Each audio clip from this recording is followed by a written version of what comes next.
Any military mission depends for its success on individuals. Individuals working together. A small patrol such as this, a familiar example. Casualties may result from enemy attack. Casualties remove individual men from action. Casualties may cause the failure of a mission.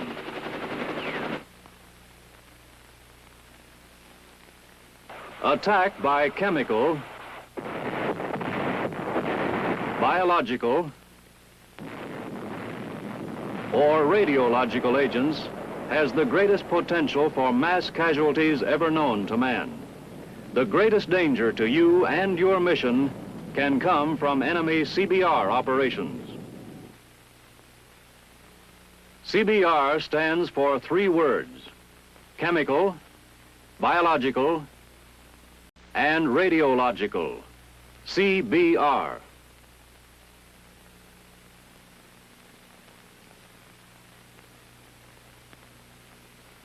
The term chemical operations covers a lot of ground, and while this isn't exactly a chemical agent, a chemical reaction is involved. Through your military experience, you may already recognize certain chemical operations and some chemical agents. For example, chemical smoke used for concealment. Fire incendiaries, flamethrowers, used to destroy and produce casualties. Some agents producing temporary effects are used for training and riot control. These cause the temporary inability to act and may also be known to you.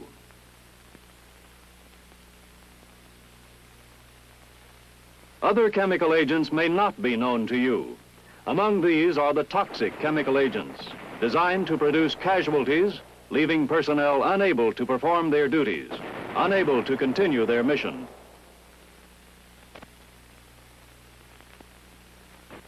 Blister agents such as mustard will blister, inflame, irritate, and redden whatever tissue they touch: skin, eyes, lungs. The visible effects may be delayed. The damage, once it appears, may last for weeks or even be fatal. There are some chemical agents deadlier than a rattlesnake that may strike without warning. These are the effects of nerve agents. They paralyze the breathing muscles, causing casualties within seconds.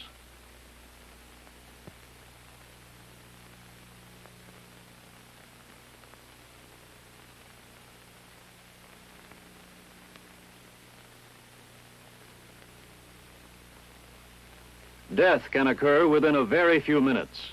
Under certain conditions, a single breath of a nerve agent may be fatal.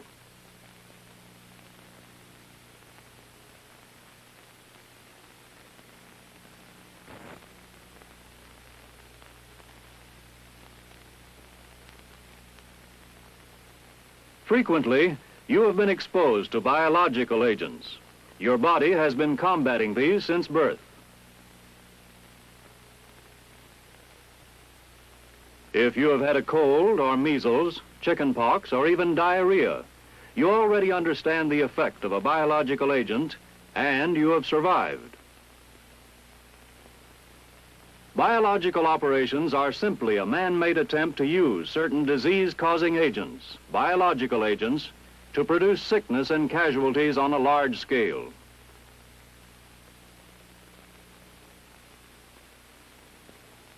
Biological agents can be deadly because their effects are delayed. It may be days or weeks before you realize you've been attacked.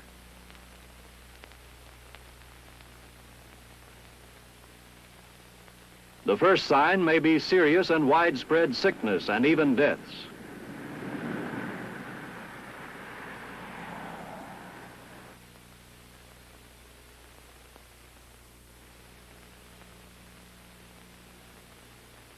If you've ever been X-rayed, you've been exposed to radiation under controlled conditions.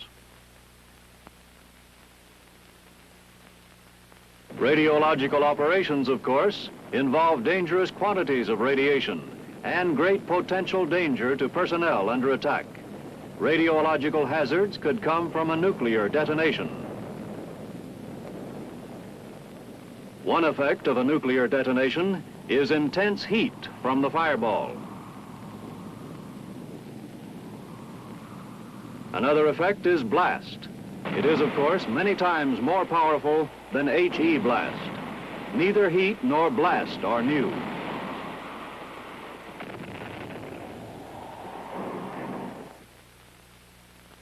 A third effect, nuclear radiation, produces another source of danger to personnel. Nuclear radiation cannot be seen or felt. However, special instruments can detect and measure it. Radiation damages body tissues, and too much radiation causes severe sickness or even death. But you should remember that just being exposed to nuclear radiation will not necessarily make you sick. The effect of radiation depends on the amount received and the length of time over which it is received. Your mission should expect attack from any number of enemy sources. Once you identify the source, training tells you what to do. Experienced men act quickly without command to reduce casualties and protect themselves from small arms fire and HE. It's automatic. In the same way, the hazards of CBR attack must be expected and prepared for. Otherwise, in the hands of the enemy, CBR attack could mean a quick end to your ability to carry out the mission.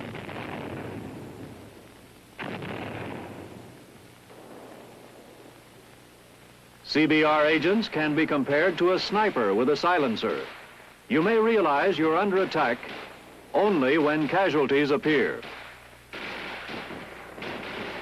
And so experienced soldiers trained to recognize the effects of a CBR agent act quickly without command to avoid casualties. This too is automatic. Under CBR attack, good training pays off. Knowing what to do and acting effectively requires knowledge. Knowledge of how CBR agents act on your body.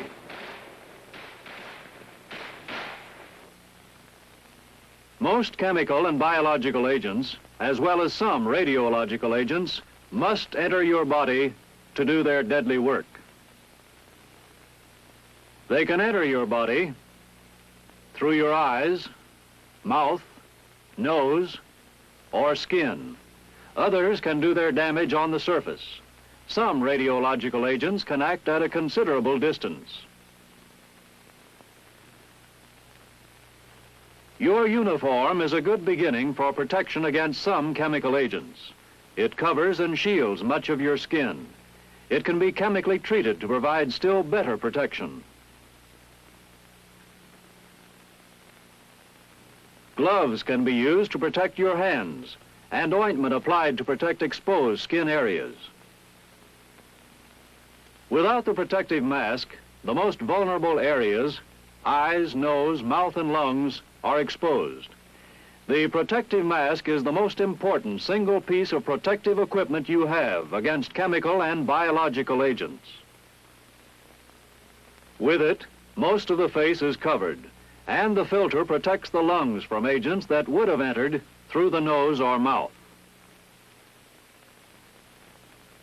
Complementing the mask and uniform is the chemical agent's protection and treatment set. It contains gauze pads,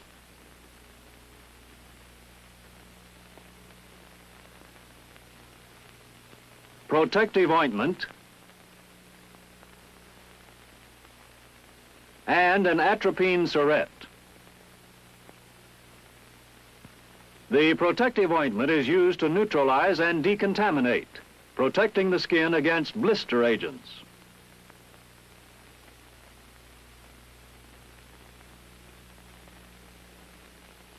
The atropine syrette is used to block the effects of nerve agents.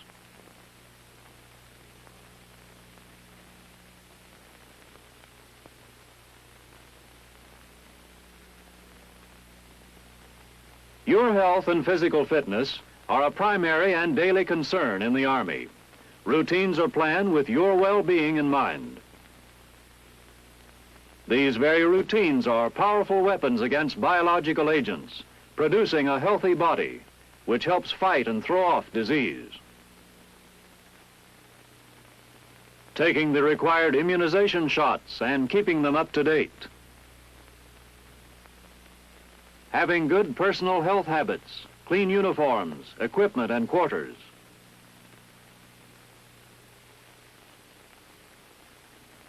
Drinking water only from approved sources and eating food prepared under Army supervision.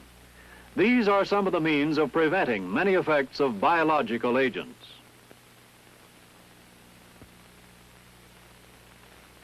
The danger to you from nuclear radiation depends on many things: the distance from the source, the amount received, and the length of exposure.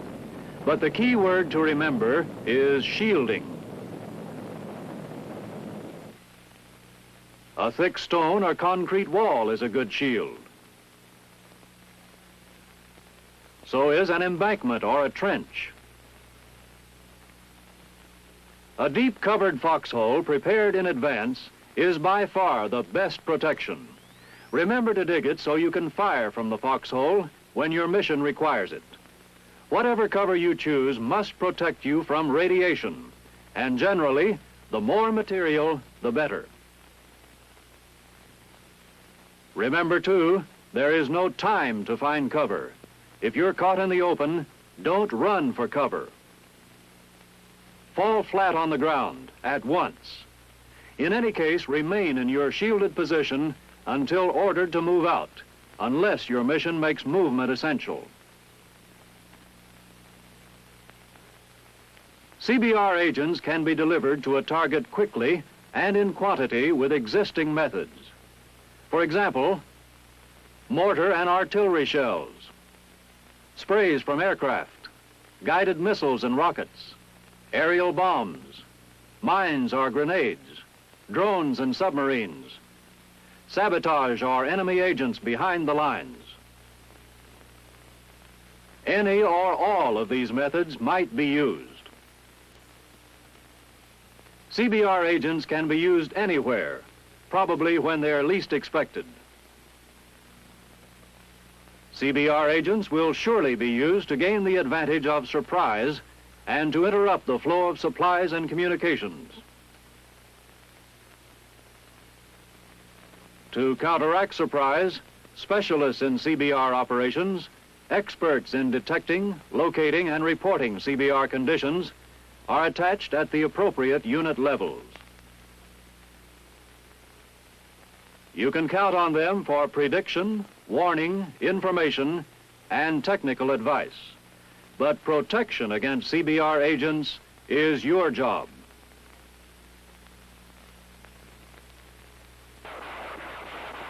Attack by chemical, biological,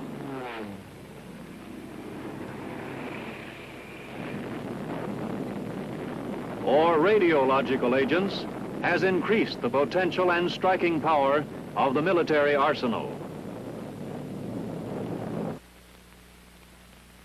The hazards of CBR agents and CBR attack must be expected and prepared for. CBR can stop you cold unless you know what to do.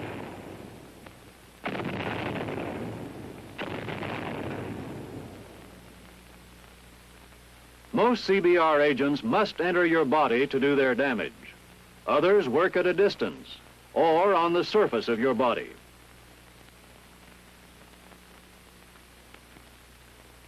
Be ready to use your protective mask before an attack is expected.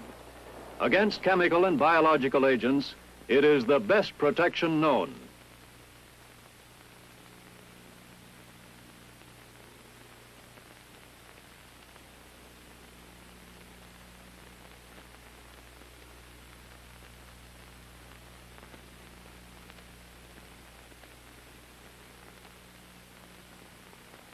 A deep covered foxhole is the best protection against radiation. You must have something to shield you. The wise soldier understands the dangers of CBR. He respects them, but does not fear them. He heeds warning, follows sound advice, and is ready to take protective steps quickly. Through knowledge and training, he is able to survive and continue his mission.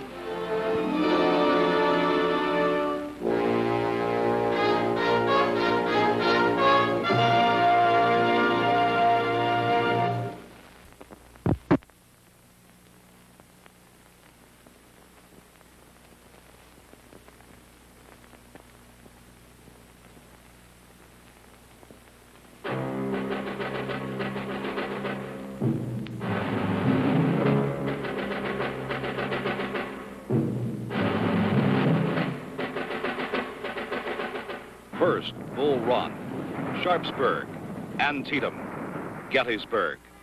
The American Civil War was the first great test of the Army Medical Department. Nearly 500,000 men were wounded, and thousands died who might have lived.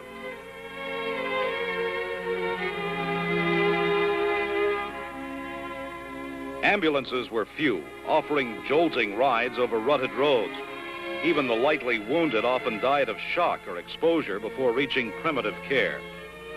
Yesterday's wounded and the medical men who served them could only agree with William Tecumseh Sherman that war was hell.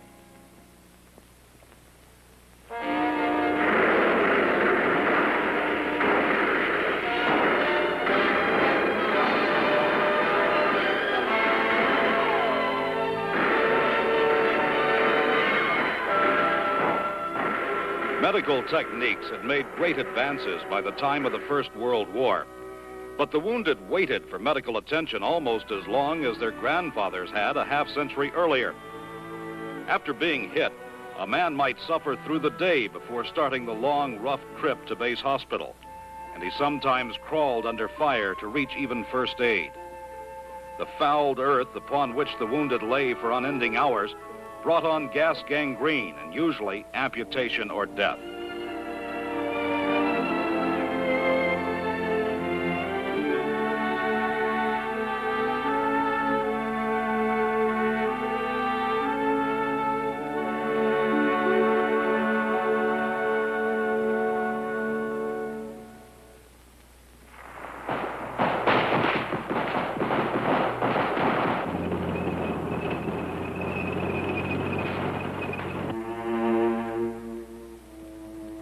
The Second World War was the most dynamic in history. This blitzkrieg mobility expanded the medical department.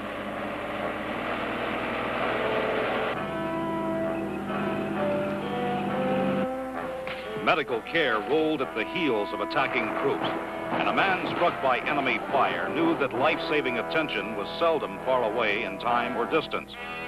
Morale among the wounded was high, and the survival rate exceeded all expectations. Wheels made such advances possible.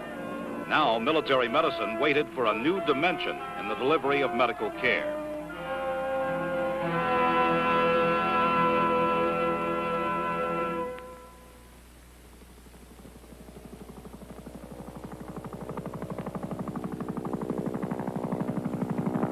First used in Korea, the helicopter provided a vertical dimension to the care of wounded.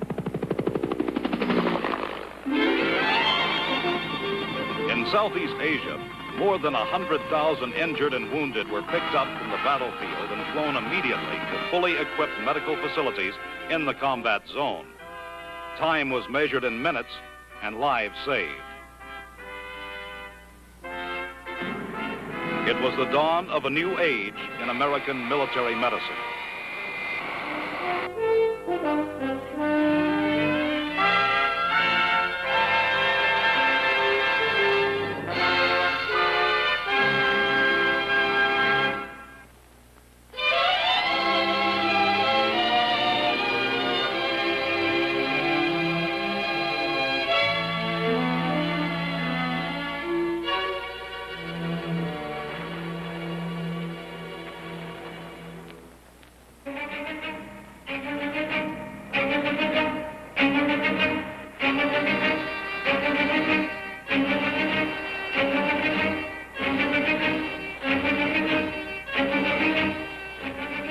Today's soldier, trained for his job better than any in the world, knows that wherever duty may send him, skilled, dedicated medical personnel form a chain of care reaching from foxhole to specialized hospitals in the continental United States.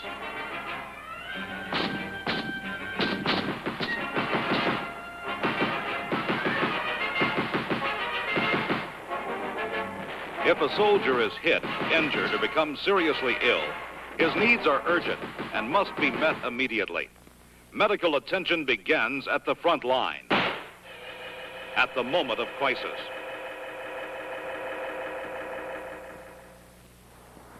In addition to treatment, the medic must never forget that careful and correct positioning of the patient is of primary importance in evacuating him to the rear. When no litters are available, or when their use is impractical, the basic method of evacuating a patient from the battlefield is by manual carry. A patient can be carried by one man or two, using a variety of techniques. In the interest of the patient's welfare, two-man carries are always preferred, but sometimes a medic must go it alone. Airway obstruction, massive bleeding, fractures, and shock. Each symptom is checked before the medic prepares to lift the patient from the ground. A wrong move now can endanger the patient's life.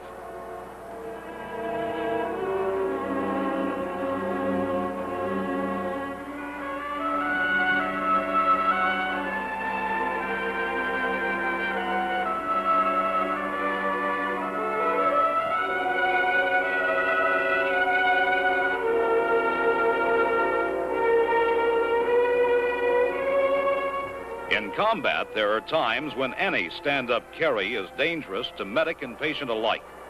The patient must be dragged to a place where an appropriate carry can begin.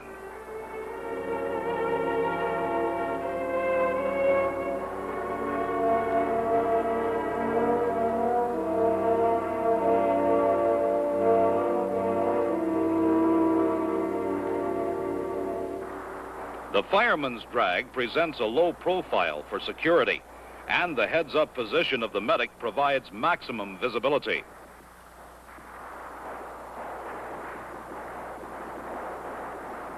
A medic with an unconscious patient will find that help is no further away than his and his patient's waist. Two pistol belts joined together form a secure and comfortable loop. With the patient on his back, draw the loop up under his armpits.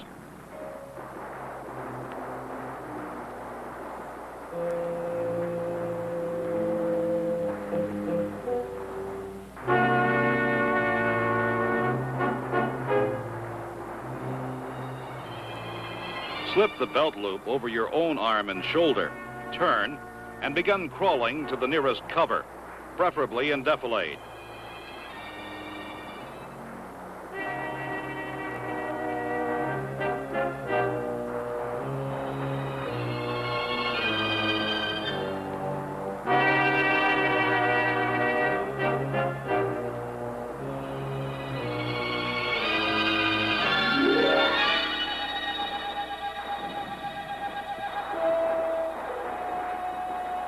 When safe, another type of carry can be safely used.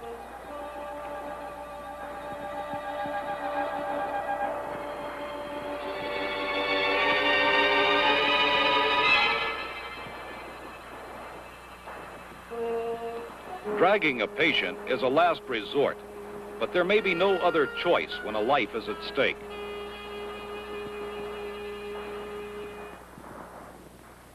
Slightly injured patients may not need to be carried to an aid station, but they will need assistance and guidance.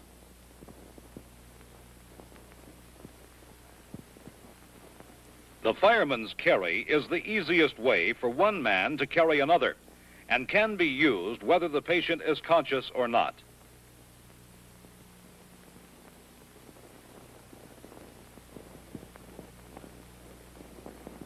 The grip and leverage techniques employed here can be used in other one-man carries.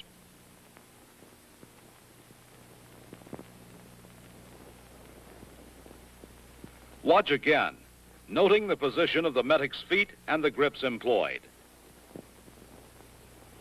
Carefully turn the patient face down.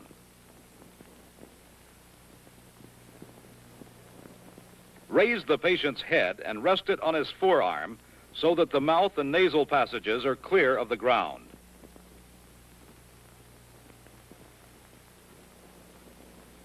A firm grip underneath the patient's armpits, and the patient is raised to his knees. Then upright.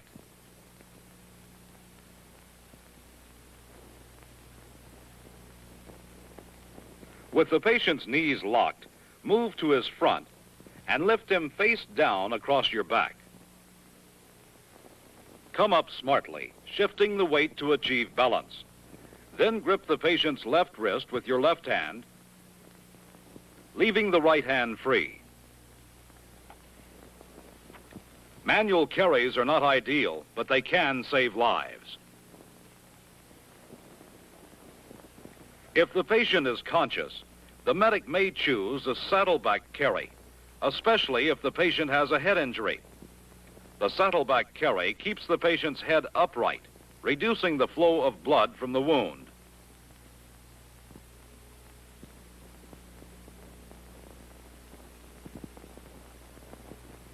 The saddleback carry is more fatiguing to the medic than the fireman's carry, but the nature of the patient's wound may dictate its use.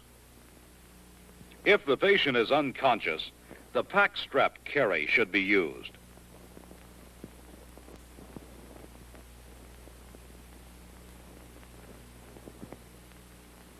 Note that the patient's wrists are not crossed, and make sure that his hands are positioned face down before pressure is applied. This is one of the more fatiguing one-man carries and can be used only across short distances. Medics faced with long-distance carries must consider the element of fatigue as detrimental to the patient's welfare.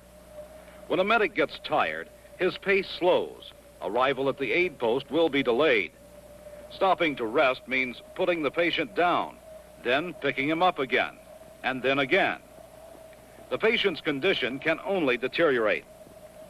Long-distance carries are facilitated by using two pistol belts joined as though for the pistol belt drag.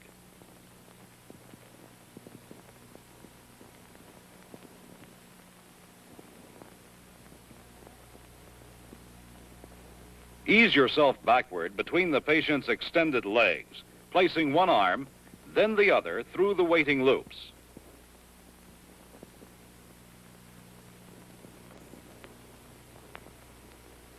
Moving away from the patient's injured side, roll over to a face-down, prone position. A firm grip on the belt is taken before initiating the lift. Raise to a kneeling position, then steadying yourself with your hands, come all the way up. The advantages of the pistol belt carry are easily seen.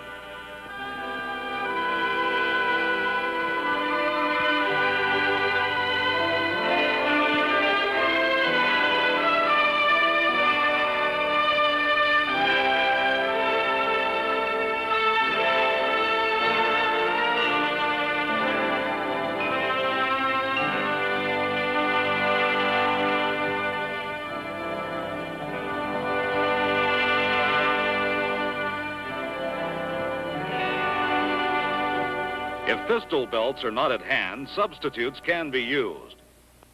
A rifle sling.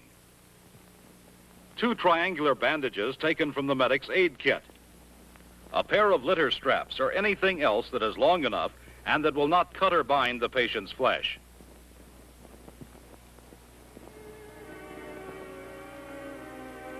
Two-man carries involve 4 primary techniques.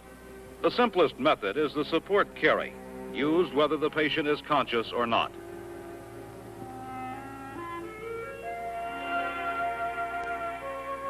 This carry can be used only for the lightly wounded.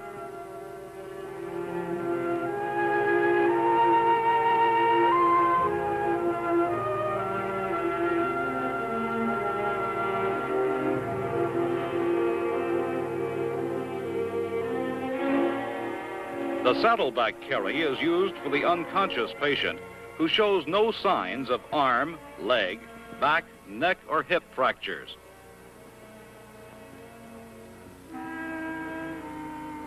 You must lift the patient in a single, coordinated movement, avoiding uneven shifting of the patient's weight.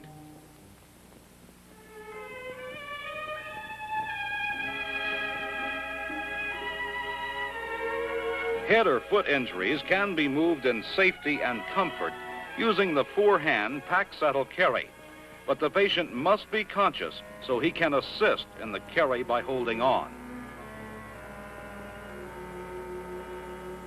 An unconscious patient can be carried with support at his knees and at his back.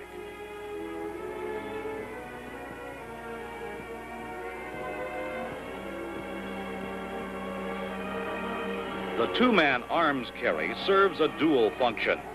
It is a good way to ease a patient onto a litter, and it can be employed to carry an unconscious patient to an aid post when no litter is available.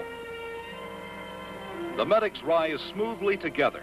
The patient is held high against the chest, a position that lessens fatigue during the carry.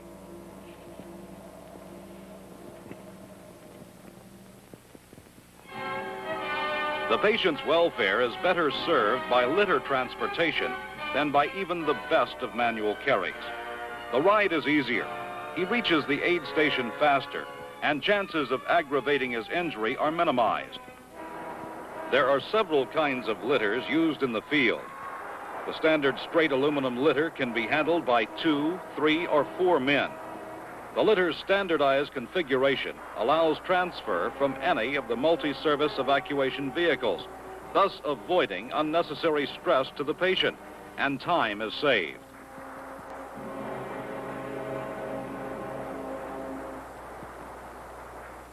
The completely folding litter weighs just under 19 pounds and is primarily used during parachute assault operations.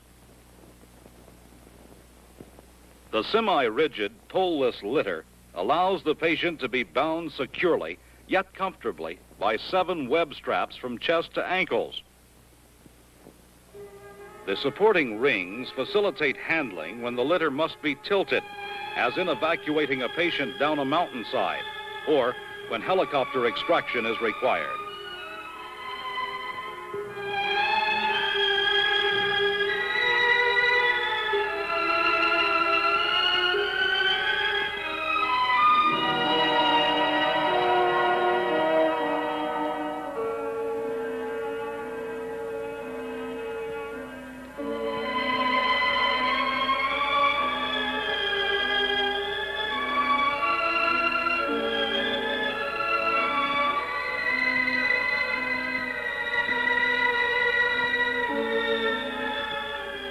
The steel, wire mesh, and wooden mountain basket litter is completely rigid.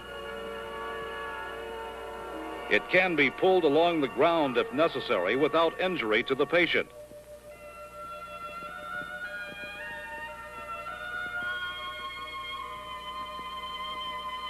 It is especially useful when conditions dictate that the litter must be tilted during the carry.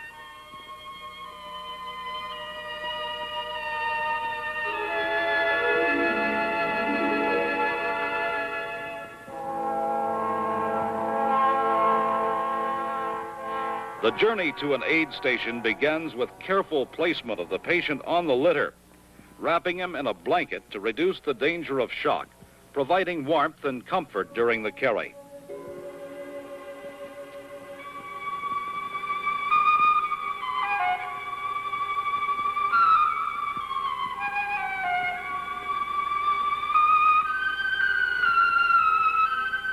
The standard litter squad consists of 4 bearers. They are almost always medics, but not necessarily front-line medics whose skills are needed as near the fighting as possible.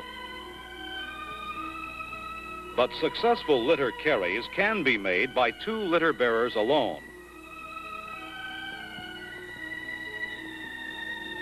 The bearer at the rear of the litter watches the movements of the man at the front, anticipating any shift in direction or angle.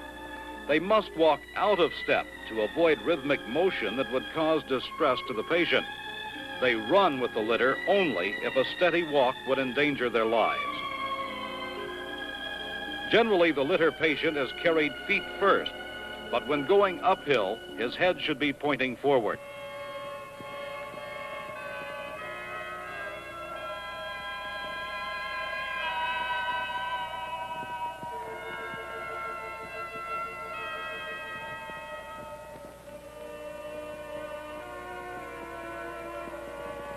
The feet first position is assumed when starting down.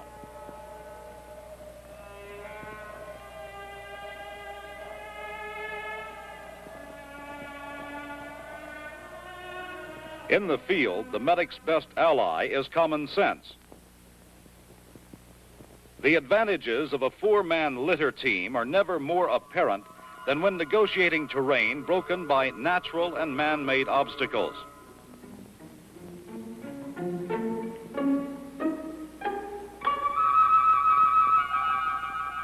Fences are crossed by smooth teamwork, keeping the patient's comfort always in mind.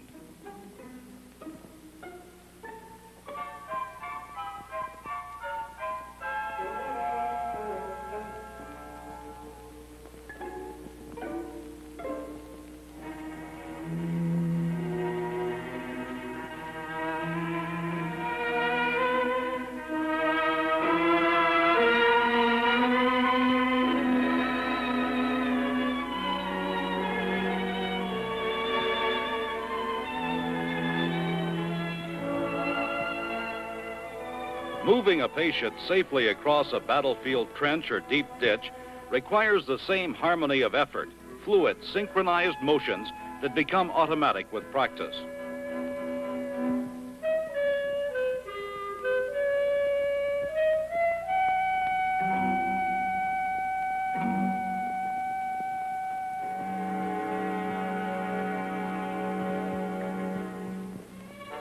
Transporting a litter patient through thickly planted trees requires shifting to a single file carry.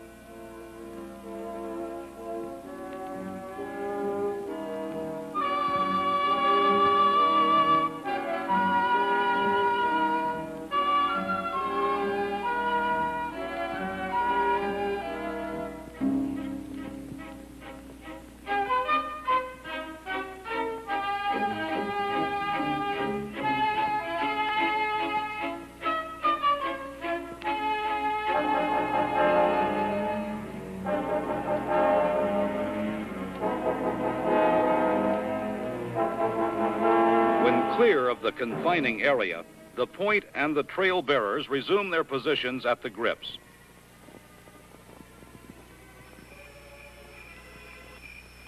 Water barriers can be safely crossed using the right techniques. Before crossing the stream, the bearers align themselves in tandem underneath the litter. The tallest two medics grip the handles at front and rear. The shorter pair grips the stirrups.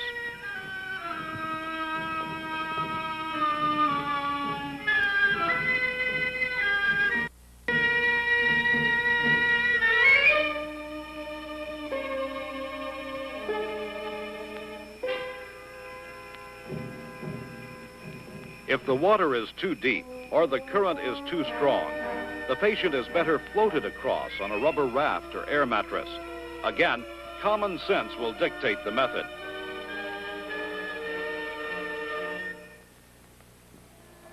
Ingenuity, the ability to improvise a workable substitute when standard issue is not available, is an American trademark. Medics may find themselves in need of litters when none are available. But there are many ways to create serviceable litters from objects in the field.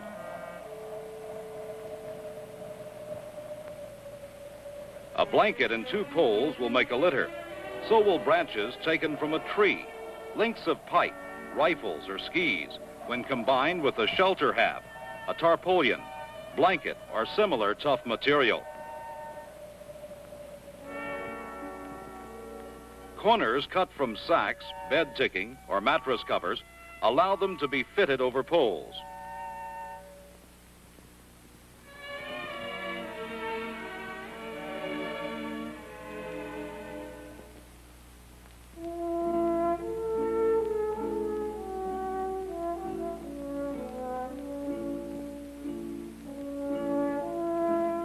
Even field jackets can be used.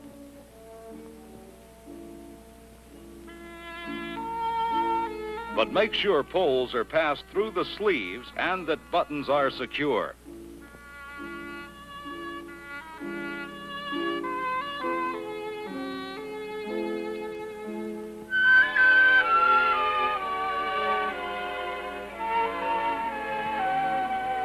If substitute poles cannot be found, the patient can be carried short distances in a blanket, shelter hat, or poncho rolled at the edges. The rolls serve as grips. 4 men are needed for this carry. Doors taken from a ruined building provide firm support for injured backs. The patient must be securely strapped to the door's flat surface. In all cases, transfer patient to a standard litter as soon as possible.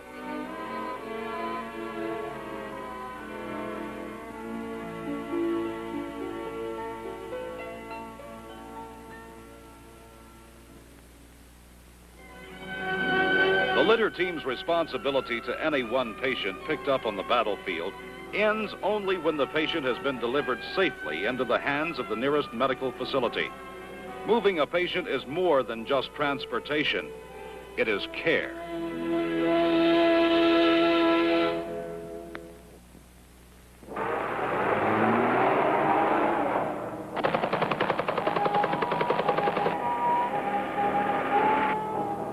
Wheeled vehicles designed expressly for transporting patients from forward areas to aid stations and medical facilities in the rear are used whenever possible. The patient reaches his destination faster, is more comfortable, and medical care can be provided en route. To the patient needing immediate surgical attention, the approach of an ambulance on the field is a signal of hope and a promise of attention.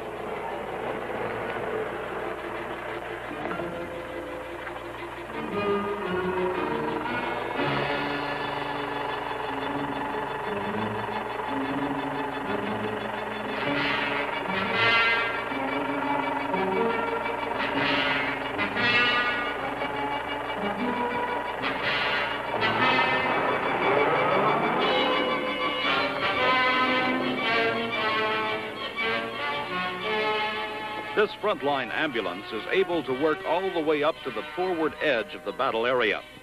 Manned by a team of 2, this quarter-ton vehicle accommodates 3 litter patients or 6 ambulatory patients or a combination of the 2.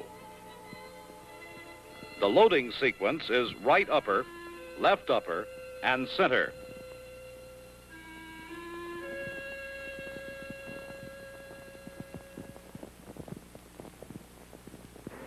Medical elements of mechanized units must have similar evacuation capability. This fully tracked armored ambulance can serve as a mobile aid station.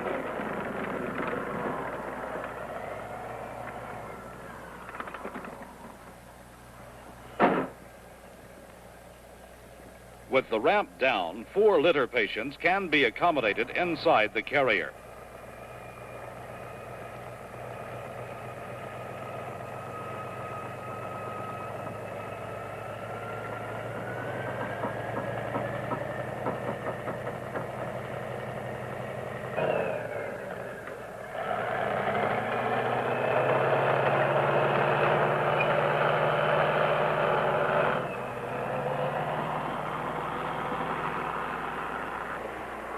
This 6-wheel drive, single-unit ambulance, the Gamma Goat, is not only capable of omni-terrain transportation, it can also cross deep water by swimming.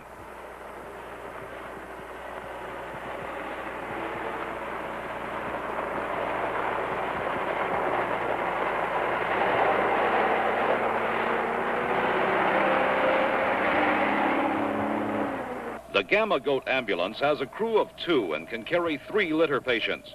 In motion, the sole means of communication between the driver and the medic is a light system operated from the patient compartment.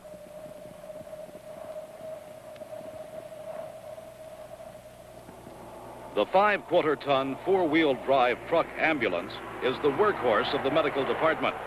Its weight and size gives the patient a more comfortable ride, and the interior is impervious to wind and rain. This ambulance can accommodate 10 ambulatory patients, or 4 litter patients, or 2 litter patients and 5 ambulatory. With the aisle clear, the medic can see to the comfort of his patient while the ambulance rolls toward its destination.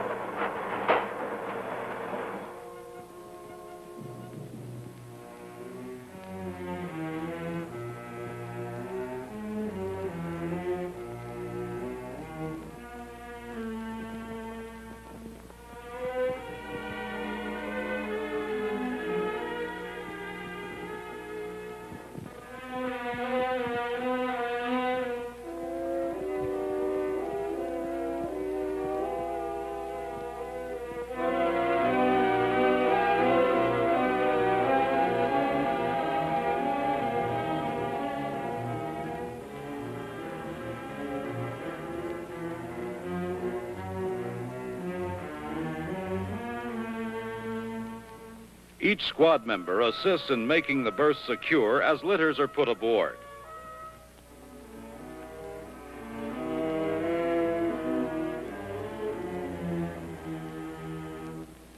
The more seriously injured are loaded last so they can be taken out first.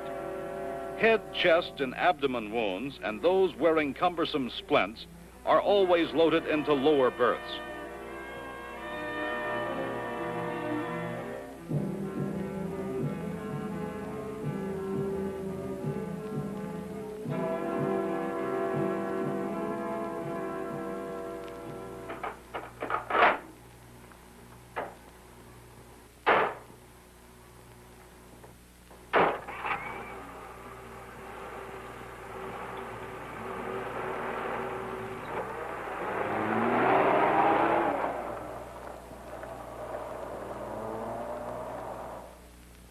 Many Army vehicles not expressly designed for ambulance work can be pressed into service when the occasion demands. The quarter-ton utility truck, the classic Jeep, is one of them.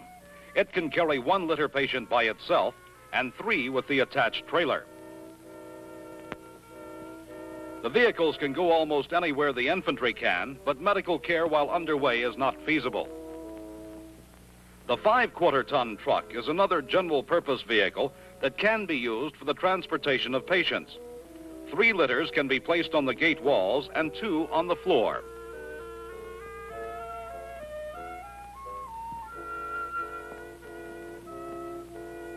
Although normally used for carrying heavy cargo, the 2.5-ton wide bed truck can be used to transport up to 12 litter patients.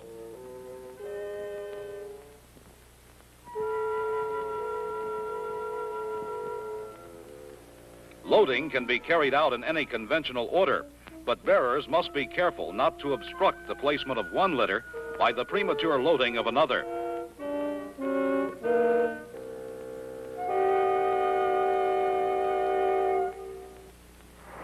The bus ambulance is capable of transporting 44 ambulatory patients, and with modification, the bus will accommodate 18 litters and 4 attendants.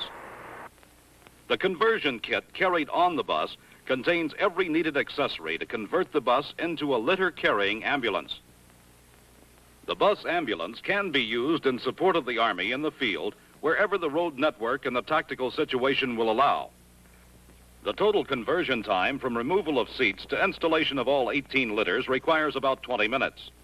The bus is especially useful in transporting large numbers of patients over short distances, from hospitals to airheads, railheads, ports of embarkation, and there is ample room inside for en route medical care of every patient.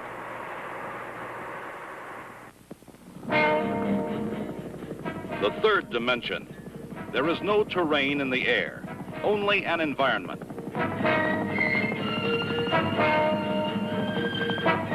Machines in the sky transcend time, eclipsing distance. 2 birds of mercy, 14 wounded men moving towards salvation at 150 feet per second. The battle for life can be won or lost in minutes, and evacuation by air spells the difference.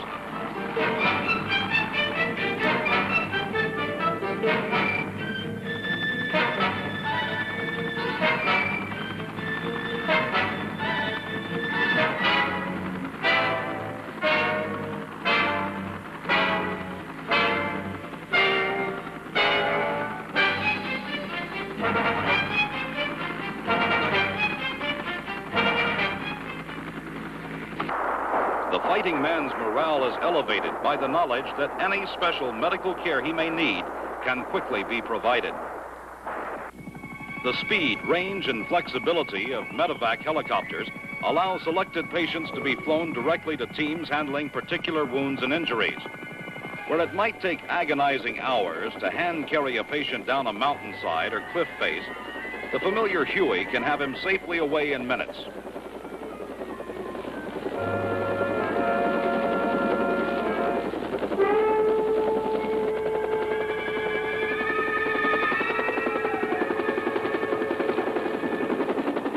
Conscious patients can get aboard hovering helicopters using the forest penetrator.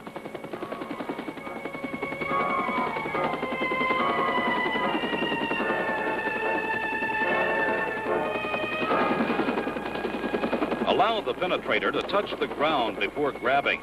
The aircraft builds a considerable charge of static electricity, electricity looking for a place to discharge.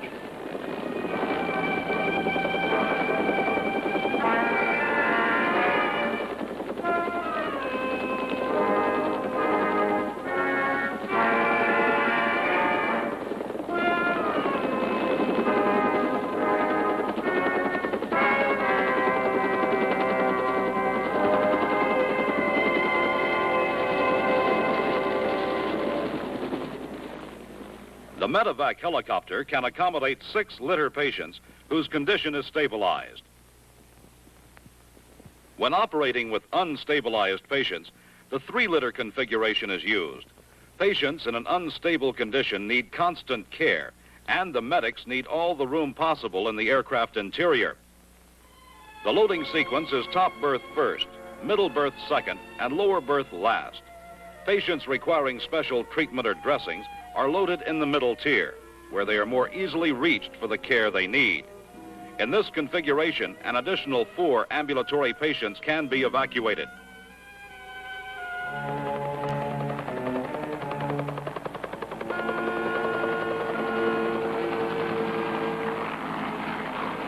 Every safety precaution must be observed when preparing to offload patients. Always approach the aircraft from the front so that the pilot can see you coming. Always crouch low on approach. Litters must be kept clear of main rotor systems. In moving from one side of the aircraft to the other, never go around the rear. Always make the crossover by moving around the front. Profiles are kept low. Eyes observe not the rotor blades, but the ground ahead.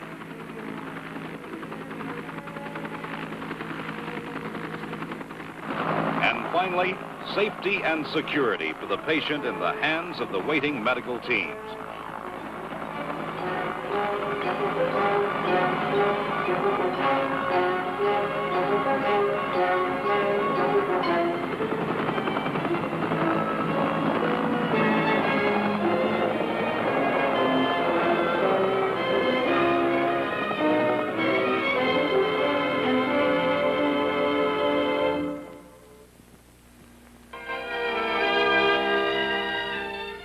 Today's frontline Army medics are prepared to meet the challenge and the responsibility of transporting the sick and wounded with the skill and dedication long a tradition in American military medicine.